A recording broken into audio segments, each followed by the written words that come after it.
ඉංග්‍රීසි ලැන්ග්වේජ් එකේ ඒ කියන්නේ ඉංග්‍රීසි භාෂාවේ තියෙනවා මෙන්න මේවා. මේවට කියන්නේ ෆොනික් සවුන්ඩ්ස් කියලා.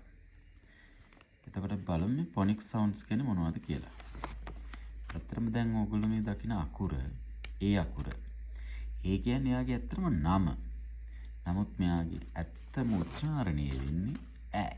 ඒකයි APPLE ඇපල් බවට පත් වෙන නිසා මෙයාගේ නියම උච්චාරණය ඈ කියන ශබ්දය. ඊළඟට ඔයා මේ දකින්නේ B. මෙයාගේ නම B. නමුත් මෙයා සැබවින්ම උච්චාරණය කරන්නේ බ කියලා. එතකොට ball ball. ඊළඟට ඔයා මේ දකින්නේ C.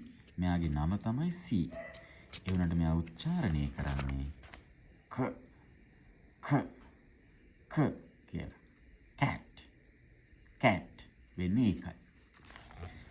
ඊළඟට ඔයා මේ දකින්නේ D අකුර. මෙයාගේ නම තමයි D. දැන් මෙයා උච්චාරණය කරන්නේ ද කියලා. dog වලට පත් වෙන්නේ ඒකයි. ඒ වගේම මේ දකින අකුර මෙයාගේ නම E අකුර. හැබැයි මෙයා වාක්‍යය ඇතුළේ උච්චාරණය වෙන්නේ ඒ කියලා. ඒකයි එලිෆන්ට් උනේ. ඒකයි.